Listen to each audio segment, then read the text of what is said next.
Okay, welcome back. So in this lesson, we're going to discuss harmonizing to mutual agreements.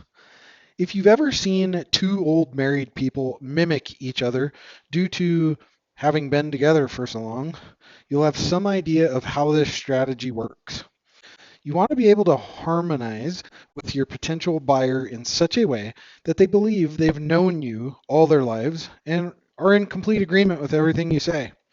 That way, when it comes time to buy the product, they will be willing to continue this fine partnership by buying your products over and over and over again. When someone comes across as agreeable, it's mostly because we are seeing traits in them that we like ourselves. Think of your circle of friends. They're your friends because they harmonize with you, right? You trust their opinions. You tend to agree with their point of views. You will go a little further to help a friend than you will a total stranger in most cases. And you do it because you know they would do the same for you if the situation was reversed. That's what a mutually beneficial friendship is like.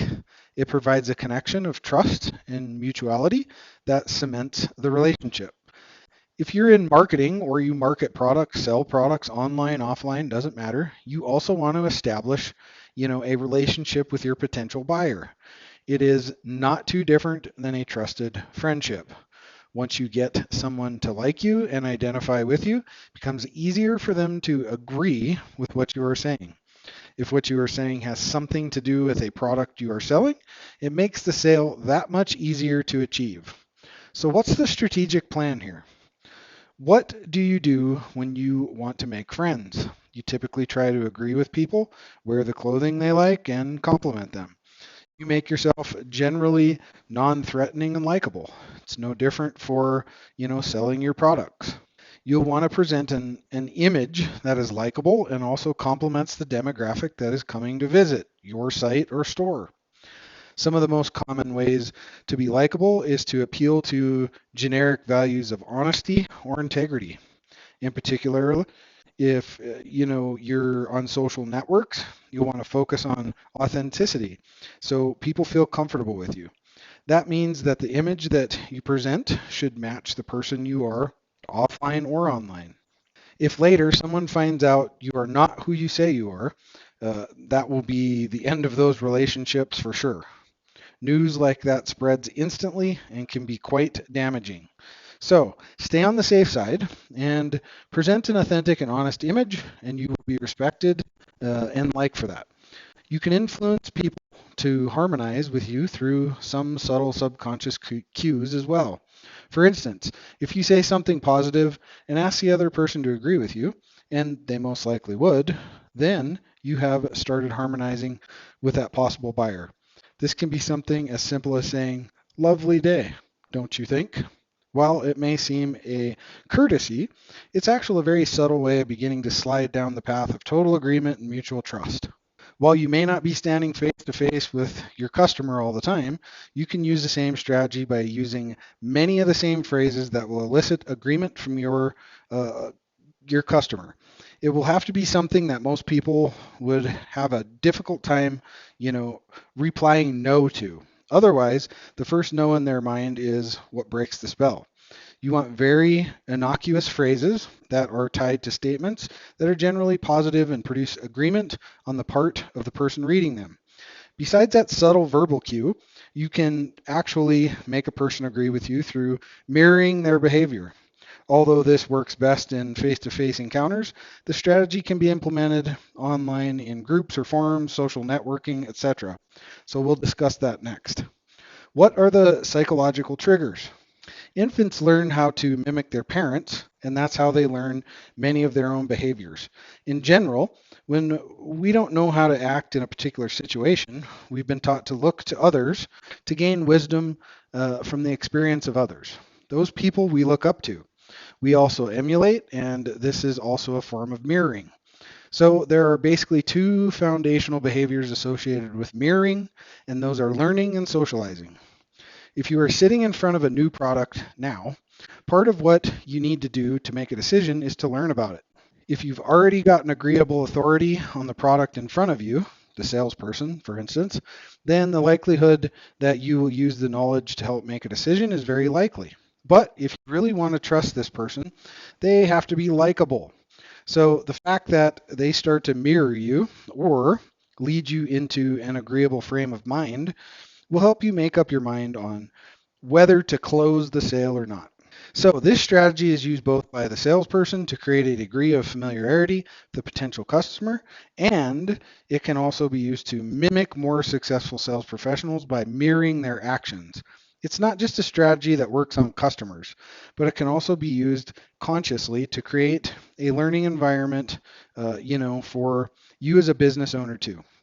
It's always easier to learn something by following proven methods that others have tried and tested, rather than learning everything on your own the hard way. So, when you do find someone worth emulating, take the time to understand not only, the keywords and phrases important for the interaction, but how to handle the environment too. All great modeling comes with a specific environment for learning.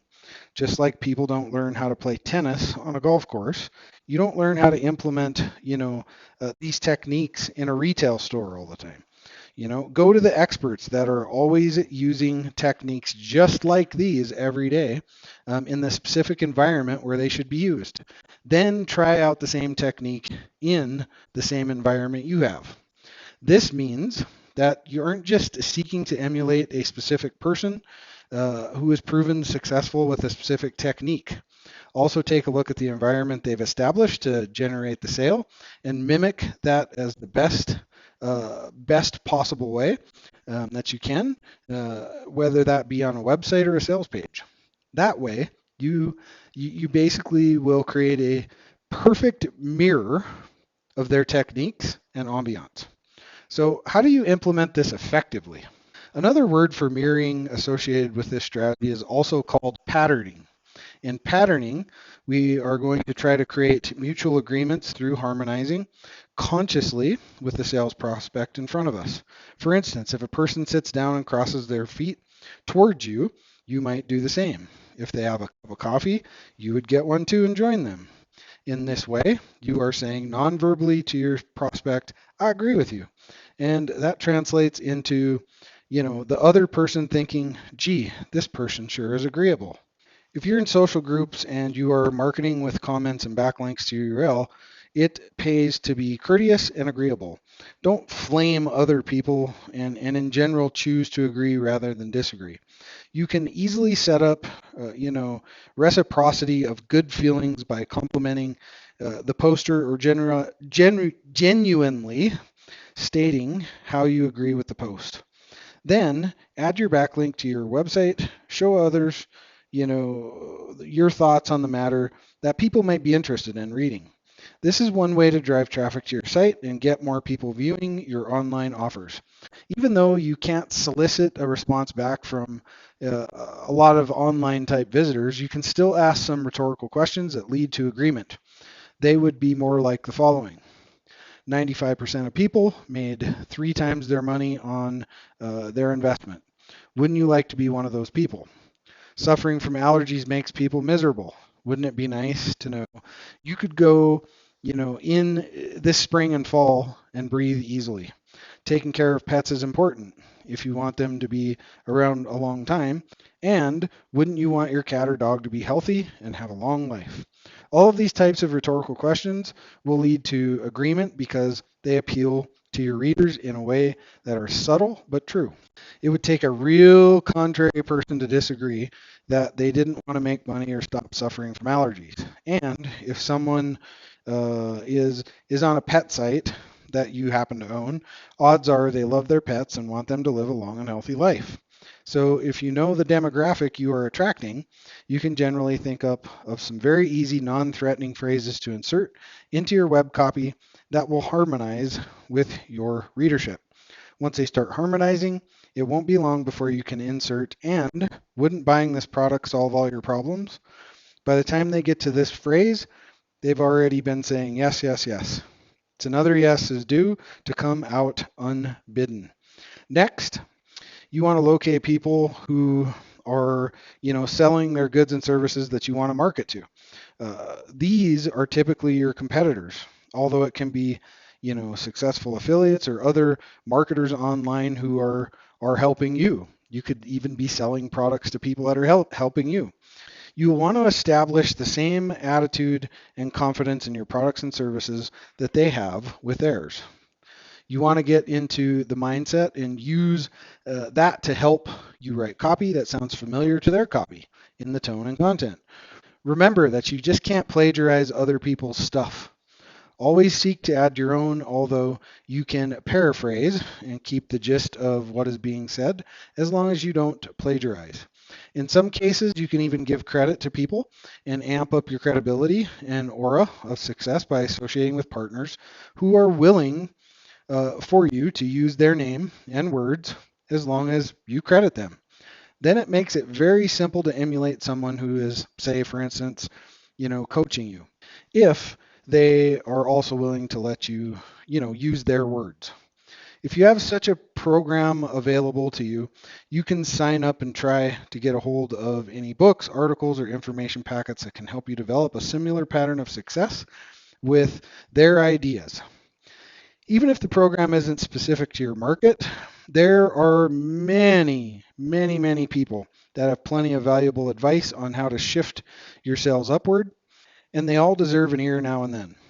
Just choose a couple that you would pattern and immerse yourself in their programs and products and basically understand how they got to be successful like they did.